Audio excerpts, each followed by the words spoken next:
आप सभी ध्यान शब्द से परिचित हैं। बड़ा ही प्रसिद्ध शब्द हो गया है।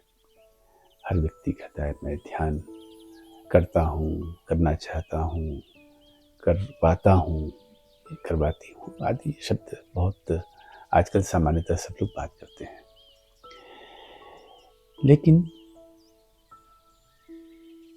सिर्फ जब भी मैं ये सब सुनता हूँ, मुझे मन में सिर्फ हंसी आने जैसा ही काम होता है और कभी कभार अपने आप पर भी हंसता हूँ, क्योंकि एक समय में मैं भी इसी प्रकार से बात करता था कि मैं ध्यान करता हूँ, मैं ध्यान करना चाहता हूँ, ध्यान करवाता हूँ आदि शब्द मेरे भी इसी प्रकार के हुआ करते थे। किसी ने अगर बोला कि मैं ध्यान करता हूँ, करना चाहता हूँ, कर रही हूँ या कर रहा हूँ, ये ग्रामेटिकली गलत हो जाता है, व्याकरण के अनुसार ये गलत हो जाता है, क्योंकि ध्यान कोई कर्म नहीं है, कोई क्रिया नहीं है, कोई एक्शन नहीं है। जैसे खाना पीना, उठना, चलना फिरना, बैठना या बातें करना आदि ऐसी कोई क्रिया नहीं है। यहां तक बात समझ में आई? ध्यान कोई क्रिया नहीं है। जिस प्रकार हम किसी भी कर्म के लिए, क्रिया के लिए कहते हैं उठना, बैठना, चलना फिरना, खाना पीना, सोचना विचारना, सोना जागना आदि, ध्यान में अक्रिया होती है और यह एक मन की स्थिति होती है।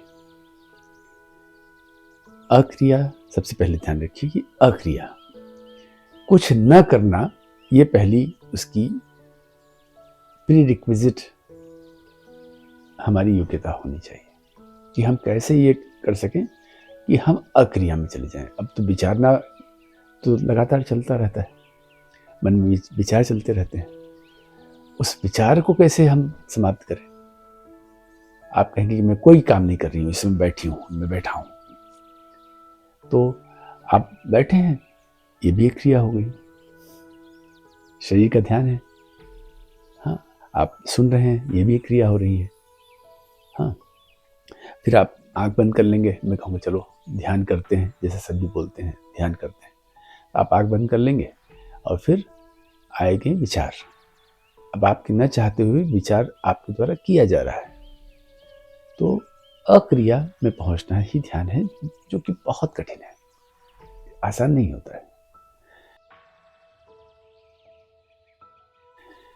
अब ध्यान है क्या? ध्यान एक स्टेट ऑफ माइंड है। जैसे कि कभी कभी हम प्रेम में होते हैं और किसी के साथ अगर हमें प्रेम हो गया, परमात्मा हो चाहे व्यक्ति हो, अगर प्रेम हो गया, यही कहेंगे ना, प्रेम हो गया। उस समय जब आप प्रेम में होते हैं, तब आप कब कहेंगे कि मैं प्रेम कर रही हूँ या कर रहा हूँ? कब कहेंगे मैं प्रेम नहीं कर रहा हूँ, नहीं कर रहा हूँ? हाँ, अब तो प्रेम में हूँ। अब तो जो भी कुछ हो रहा है वो प्रेम में मस्तिष्क के साथ हो रहा है। मस्तिष्क ही प्रेममय हो गया, व्यक्तित्व ही प्रेममय हो गया, हमारा पूरा अस्तित्व ही प्रेममय हो गया। ऐसे ही हम ध्यानमय हो जाते हैं, ध्यान हमारा व्यक्तित्व हो जाता है, ध्यान चलता रहता है और उसके साथ ही साथ दूसरे सब जो कोई आवश्यक कार्य है वह भी हम कर सकते हैं। तो ध्यान में होना होता है, न कि ध्यान करना होता है। ध्यान में होना, ये बात अगर समझ में आ जाए तो फिर सब शुरुआत भी हो जाएगी और अंत भी हो जाएगा। अनेक लोग, हजारों लोग मुझे मिले हैं जो कहते हैं हमसे तो ध्यान होता ही नहीं, हम ध्यान करने जाते हैं, हमारा ध्यान लगता नहीं। अब जो आपके मन में है, जो आपके उद्देश्य हैं, वो है क्या यही नहीं जानते हैं। हाँ, मैं उड़ना चाहता हूँ, अब क्या उड़ सकते हो क्या? हाँ, उड़ने के लिए क्या चाहिए? पंख चाहिए, है क्या तुम्हारे पास? नहीं है। तो फिर कैसे उड़ सकते हो? उड़ने की कला जानते हो क्या? नहीं जानते। उड़ना क्या है नहीं जानते, बस उड़ना चाहते हैं। तो ऐसे ही ध्यान की स्थिति में जाने के लिए बहुत सारे डिसिप्लिन हैं, बहुत सारे नियम हैं। ये जब जान लें, समझ लें और उन नियमों के माध्यम से फिर आगे बढ़ें, जो कि गुरु परंपरा से आती है, ये कहीं किताबों में नहीं मिलेगा। कहीं लिखा भी होगा, आप पढ़ भी लोगे तो भी नहीं उसका पालन कर सकते। ये एक बड़ी अजीब बात है, दिलचस्प भी है कि आपने जो मैंने बोला ये कहीं लिपिबद्ध कर दो। कोई व्यक्ति चाहे कि मैं इसको पढ़ करके और जैसा इन्होंने बताया वैसा मैं करूं तो हो जाए, नहीं होगा। इसमें गुरु की आवश्यकता पड़ती ही पड़ती है। या तो आप इतने सिद्ध हो जाएं कि आपको बिना शरीर के भी गुरु आपके पास में आ जाए, आप इतने प्योर हो जाएं, ऐसा भी हुआ है। और या आपके भीतर जो भी विकार हैं, जो भी विकृतियां हैं, सब कुछ साथ में रखें, एक गुरु ऐसा मिल जाए जो इस ध्यान की प्रक्रिया से गुजर करके मस्तिष्क की हायर स्टेजेस को, जो उच्चतम इसके मस्तिष्क के स्टेजेस होते हैं, उनको छू चुका हो, उस पर पहुंच चुका हो। उसके साथ में फिर आप एक शिष्यता ग्रहण करके ध्यान में उतर सकते हैं। वह आपको समझा सकता है। उसी के द्वारा ये गुरुमुखी विद्या है। हम गुरु बोलते हैं, शिष्य सुनता है और तब जाकर के आगे बढ़ पाते हैं। तो इसके अनेक अनुशासन हैं। हमें जब ध्यान करना है तो ऐसा नहीं कि ब्रह्म मुहूर्त में करना है तो ही होगा। ब्रह्म मुहूर्त में करने का कुछ अलग कारण है। उस समय जो समय है, जो प्रहर है, वह किसी भी चीज़ को सीखने के लिए उत्तम है। यहाँ कुछ सीखा नहीं जा रहा है, यहाँ कुछ सीखा, इसलिए ब्रह्म मुहूर्त का भी इसमें वो नहीं है कि हाँ ब्रह्म मुहूर्त में ही होना चाहिए। कोई इसमें तो समय से परे जाना होता है। आप जब भी हैं, जहाँ भी हैं, वो समय से आप परे हो जाएं। आपको याद भी नहीं रहना चाहिए, ना होता है ऐसा कि अभी सुबह है कि शाम है कि आज रविवार है कि आज तारीख क्या है। इन सब से बहुत परे चले जाते हैं, क्योंकि इसमें अगर जरा सा भी रहे तो ध्यान नहीं होगा, ध्यान में नहीं जा पाएंगे। ये बाधक तत्व होते हैं। समय बाधक तत्व होता है। समय का ख्याल रखना बाधक तत्व होता है। समय का ख्याल, ये तापमान का ख्याल कि गर्मी बहुत है, सर्दी बहुत है, शरीर का ख्याल, कौन आया कौन गया, ये सब, या हमारे क्या पेंडिंग काम, इन सब का ख्याल रखना, ये सब बाधक तत्व है। इन सब में से बाहर निकलना होता है, तब जाकर के हम ध्यान में प्रवेश ले सकते हैं। हमें विदेह की स्थिति में जाना पड़ता है। इसके लिए शरीर को लंबे समय तक बैठने का अभ्यास होना चाहिए, बिना हिले डुले, बिना मूवमेंट किए। आपके कंधे, आपके हाथ सब एक ही जगह बैठ रहे हैं, इसका अभ्यास खूब करना चाहिए। अब ये अलग से नहीं होगा, आपके दैनिक जीवन में आप इसको ऑब्जर्व कीजिए कि कैसे हम कम से कम मूवमेंट करें, हमारे शरीर का मूवमेंट कम से कम हो। हम हाथों का ऐसे लाना, इधर ये करना, जो ये सामान्यतः हर व्यक्ति करता है, विशेष रूप से तब जब वो नर्वस हो, किसी भी काम में नर्वसनेस आ रही है, तब वो चंचलता हाथ की, पैर की, सबकी आ जाती है। ये बचपना होता है। जो छोटा बच्चा होता है वो एक जैसा नहीं बैठ सकता है, उसको तो कुछ करने के लिए चाहिए। तो कई बार हम बड़े होकर के भी वैसा बचपना करते रहते हैं और खूब सारे मोमेंट्स अपने हाथ के चलते रहते हैं। योगी, ध्यानी के मोमेंट्स कम हो जाते हैं, क्योंकि विचारों में उद्वेग, ये जो रहते हैं ऊपर नीचे जो वेव्स रहते हैं, वो शांत हो जाते हैं। शांत हो गए तो फिर शरीर भी शांत हो गया। फिर वो हाथ भी उठाएगा तो सोच समझ कर कितना उठाना है उठाएगा, वो ऐसे अकारण नहीं उठाएगा। तो अपने शरीर के मूवमेंट्स का दिन भर ऑब्जर्व करें कि हम कैसे कम से कम कर सकते हैं, अकारण नहीं करें। हाँ, ये जो अच्छा, ये शरीर ही बाधक तत्व होता है, वो आपको करने भी नहीं देगा।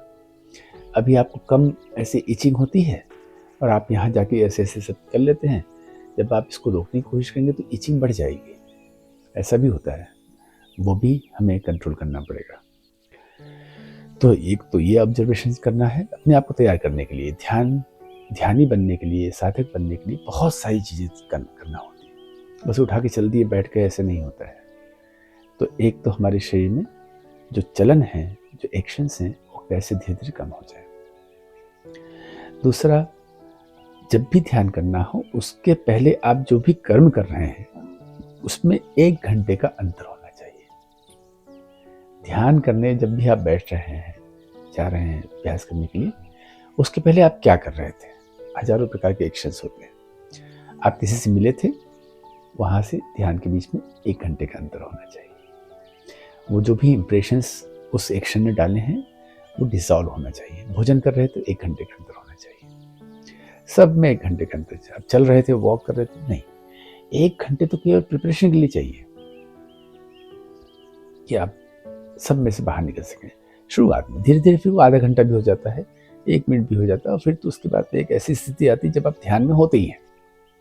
फिर आप कुछ भी काम कर रहे हैं, पीछे से ध्यान चल रहा है, ध्यान चलता रहता है। जो बड़े ऋषि मुनि योगी हुए हैं उनका तो ध्यान चलता रहता था। वे किसी से बात भी कर रहे हैं, कोई रिस्पॉन्ड भी कर रहे हैं, तो एक वो अलग व्यक्ति रिस्पॉन्ड करता है, सुनता है, रिएक्शंस करता है, वो एक अलग व्यक्ति होता है। और भीतर जो स्व होता है, रियल सेल्फ होता है, वो ध्यान करता रहता है। वो जब चाहे तब विटनेस करे, जब चाहे तब विटनेस ना करे। तो एक विटनेस माइंडेड स्थिति में आना है। ये सब बातें कहीं मिलेगी नहीं। हाँ, ये प्रीरिक्विजिट्स क्या है? भोजन बहुत संतुलित हो, न्यूनतम हो। क्या खाएं क्या ना खाएं पे जाने से अच्छा है कि न्यूनतम पे जाए। कितना न्यूनतम? अब आपने कुछ भी खा लिया हो लेकिन कम खाया है तो शरीर उसको सब नष्ट कर देगा, उसको जो जहाँ जब पहुँचाना है पहुँचा दिया है। लेकिन अगर आपने गरिष्ठ खाया और ज़्यादा खाया, फिर आप ध्यान करने के योग्य नहीं है। हम लोग संसार में रहते हैं, हम लोग बहुत डिपेंडेंट होते हैं कि कोई भोजन बनाएगा, कोई ला के देगा, कुछ खाएंगे। अब वो सब करने में हम जुटेंगे कि हम ही खाना भी बना रहे हैं, हम ही सब कुछ कर रहे हैं, नहा धो के बिल्कुल पवित्रता से खाना बनाना है और वो खाना है। इन सब में टाइम कितना चला जाएगा?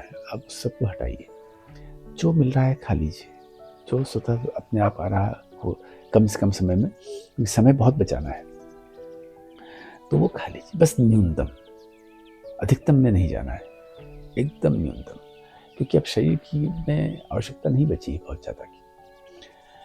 तो भोजन का महत्व होता है, मोमेंट्स का महत्व होता है, 1 घंटे का गैप होना चाहिए, नींद अच्छी होनी चाहिए कि आप अपनी नींद को इम्प्रूव करने के लिए कुछ काम करें, क्योंकि ध्यान करने में नींद भी आ जाती है। जो सामान्यतः मैंने अनुभव किया जब मैं इस साधना में अंदर गया था, तो एक तो नींद आना स्वाभाविक रूप से एक बाधक तत्व बनता है। दूसरा, प्यास लगना, ये बाधक तत्व बनना है, तो पानी वानी पी लीजिए।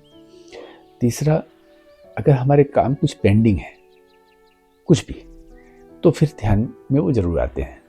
मन शांत होता है, सबसे पहले पेंडिंग काम याद आते हैं। तो हमारे जीवन में कुछ भी पेंडिंग नहीं रहना चाहिए। अगर कुछ भी पेंडिंग है तो फिर वो ध्यान में जरूर आएगा। तो दिन समाप्त होने के पहले सारे काम समाप्त कर लीजिए और बाकी जो काम हैं उनको या तो छोड़ दीजिए कि ये किसी जिसकी ज़रूरत ही नहीं है, और या तो इसको शेड्यूल कर दीजिए कि ये उस समय किया जाएगा। बस उसके बीच में नहीं आना चाहिए और इसके बारे में सोचना नहीं है। उसकी ऐसी व्यवस्था करते हैं कि वो अलार्म लगा दे, कर दे कि वो याद दिला देगा मुझे। बीच पेंडिंग काम हमारे कोशिश करें कि बिल्कुल ना हो, कल के लिए कुछ भी ना हो, सब कुछ आज समाप्त कर दें, वरना वो आते ही रहेंगे। और किसी बड़ी प्रोजेक्ट में लगे हैं कि हमारा टारगेट है, ये करना है, तो फिर ज़रा रुके, वो सारे कंप्लीट कर लें, क्योंकि ध्यान में रहते हुए ये सब नहीं चल पाएगा कि हमें बच्चे पैदा करना है, हमको बच्चे को बड़ा करना है, ये सब प्रोजेक्ट होते हैं। हमें नई फैक्ट्री डालना है, हमें ये करना होगा, ये सब कर डालो। सब करके जब बैठ जाओ, शांत हो जाओ, तब फिर आना ध्यान में। जल्दबाजी नहीं करना। हाँ, तो हमारे सामने कोई टारगेट, उद्देश्य, ये सब नहीं होना चाहिए। एक ही टारगेट होना चाहिए कि हमें मन की उच्चतम स्थिति में पहुंचना है, जिसको बोलते हैं समाधि। ध्यान में होते हुए हम समाधि में पहुंचते हैं। पहले इसकी शुरुआत प्राणायाम से होती है। हम प्राण वायु को अपने संयत करते हैं, वहाँ से हम प्रत्याहार में जाते हैं, जिसको हम कहते हैं सेंसरी कंट्रोल्स, और वहाँ से फिर हम जाते हैं धारणा में, वन पॉइंटेडनेस में। धारणा में हम अपने मस्तिष्क को, अपने ब्रेन को ट्रेन करते हैं कि वो ऐसे जो 180 डिग्री में देखता है, उसको ला करके हम 1 डिग्री में ला के खड़ा करते हैं। एकदम अपने मन को, जैसे आंखों से मैं इतना देख रहा हूँ और देखते देखते एक बिंदु पे देखने लग जाऊँ, बाकी सब ब्लर हो जाए। तो ऐसा हम धारणा में करते हैं, कॉन्सेंट्रेशन की प्रैक्टिस करते हैं। इसको कहते हैं बाकी सब आपके लिए डिसॉल्व हो जाए, हाँ, एकदम ब्लर हो जाए, कुछ दिखे नहीं, सिर्फ एक ही चीज़ दिखे जो हम चाहते हैं। मन के हिसाब से हम न चलें, हमारे हिसाब से मन चलना शुरू हो जाए, उसकी ट्रेनिंग होती है। और फिर एक दिन ये जो संकुचन है, ये एकदम खुल जाता है कि जैसे पैराशूट खुल गया। अभी पूरा फिर ध्यान में मस्तिष्क संकुचित नहीं बल्कि खुल जाता है, खिल जाता है। मस्तिष्क एकदम खिला हुआ रहता है। अब तो मस्तिष्क जाने को है। ध्यान में जैसे जैसे आगे बढ़ेंगे, वैसे वैसे माइंड की समापन होगा। There will not be a mind. हाँ, ध्यान में जब आगे बढ़ेंगे तो माइंड धीरे धीरे समाप्त होगा। माइंड एंड ध्यान एक साथ नहीं हो सकते। No mind is the prerequisite for being into meditation. अगर आप माइंड के साथ में हैं तो ध्यान नहीं हो सकता। ध्यान की उच्चतम अवस्था में चले गए, माइंड की कोई जगह ही नहीं, पड़ा हुआ इधर उधर कहीं। जब लाना चाहें उसको उपयोग कर सकते हैं, जैसे कि किसी नौकर को कहते हैं कि चलो तुम मेरे लिए पानी ले आओ, या तुम ये काम कर लो। ऐसे फिर माइंड को हम उपयोग करना शुरू कर देते हैं। चलो माइंड सोचो, तो सोचेगा, अब मत सोचो, नहीं सोचेगा। ऐसा होता है। तो ध्यान से हम इस प्रकार से आगे बढ़ते हैं, और फिर धीरे धीरे बहुत बहुत सारी अवस्थाएं होती हैं। शुरुआत में अपने आप हमारे भीतर प्रेम बढ़ता है, करुणा बढ़ता है, और सबके प्रति हमारी भावनाएं बदलती हैं। क्योंकि ये सब अगर नहीं बदला तो फिर हम और भी बहुत बड़ी बड़ी चीज़ें हमारे अंदर है, बाधक तत्व हमारे भीतर ही, वो षड रिपु हैं, हाँ, जो काम, क्रोध, लोभ, मोह आदि हैं, ये सब हमारे भीतर, इनका समापन होना चाहिए।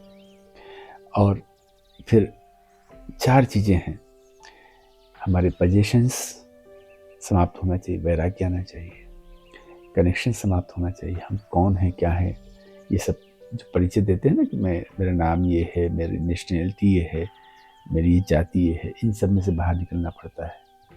I am a simple human being, part of the supreme being, ये हमारी पहचान अपने आप आ जाती है। ये बोलना, रिपीट करना नहीं है, हाँ, मैं परमात्मा का हूँ, मैं उनका बच्चा हूँ, ये सब ये फालतू बातें हैं, ये रिपीट करना नहीं होता है। आप अपने भीतर ये रिपीट नहीं करते कि मैं इनकी बेटी हूँ या इनका बेटा हूँ, ऐसा रिपीट नहीं करते। वो तो एक बार है तो है, उसको रिपीट क्या करना। तो राम राम राम राम जपें, इससे कुछ होगा? क्या होगा? अगर आपके पिता आपके हैं तो क्या जपने से पिता नहीं जपोगे तो पिता समाप्त हो जाएंगे? ये जपने से पिता ज़्यादा पिता हो जाएंगे? नहीं। एक बार उनके आप हो गए, आप उससे कनेक्शन हो गया, बस उतना काफ़ी है, उतना बहुत है। बस वो जाना नहीं चाहिए, वो स्मरण जाना नहीं चाहिए कि आप अभी तो बोल रहे हैं, अभी आप कष्ट में हैं, तो आप मेरे माता पिता हैं, हमारा ख्याल रखें, कष्ट में से बाहर निकलें। तो फिर अपने आप को क्रेडिट देते हैं कि मैं तो अच्छी थी, इसलिए मेरे अंदर ये गुण थे, मेरे अंदर काबिलियत थी, इसलिए ये सब मैंने कर पाई। जब मुसीबत में थे तो उन्होंने करवाया, और जब मुसीबत से बाहर निकले तो मैंने किया। ये अहम भाव धीरे धीरे समाप्त हो जाता है, अहंकार समाप्त हो जाता है, आइडेंटिफिकेशन समाप्त हो जाते हैं। ये सब प्रक्रिया में धीरे धीरे होती है, और एक दिन फिर हम पहली अवस्था में पहुंचते हैं ध्यान की, समाधि की, जिसे कहते हैं संप्रज्ञात समाधि। संप्रज्ञात समाधि पहली अवस्था होती है और निर्बीज समाधि अंतिम अवस्था होती है। फिर वहाँ से एक नई यात्रा शुरू होती है जो कैवल्य की ओर ले जाती है। हम एक हो जाते हैं, सब कुछ एक हो जाता है, पूरा ब्रह्मांड और हम एक हो जाते हैं, कैवल्य उसको कहते हैं। और इसके बाद में फिर एक नई यात्रा और शुरू होती है, उसके बाद में और एक नई यात्रा शुरू होती है। लोग समझते हैं कि हम समाधि प्राप्त कर लें, नहीं, वो वहाँ से एक नई यात्रा शुरू होती है। हर यात्रा के बाद में एक नई यात्रा शुरू होती है और अंतिम यात्रा जो होती है वो होती है हमारी जो ये ऊर्जा है। पहले तो शरीर की यात्रा समाप्त हो जाती है, हमारा जन्म और पुनर्जन्म ये सब बंद हो जाता है। अब हम डिवाइन एनर्जी के साथ मर्ज हो जाते हैं, अब हम खुद डिवाइन एनर्जी बन जाते हैं, क्योंकि अब हमारा शरीर नहीं आएगा। फिर वहाँ से एक नई यात्रा, जिसे देवताओं की यात्रा बोलते हैं, ऋषियों की यात्रा है, और उस यात्रा के बाद में धीरे धीरे एक दिन वो भी समाप्त होकर के परमात्मा में विलीन हो जाती है।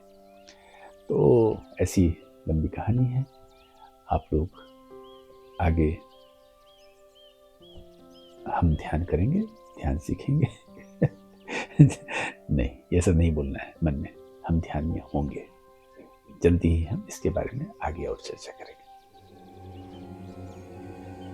ओम पूर्णमदः पूर्णमिदं पूर्णात् पूर्णमुदच्यते पूर्णस्य पूर्णमादाय पूर्णमेवावशिष्यते। ओम शांति शांति शांति। हरि ओम।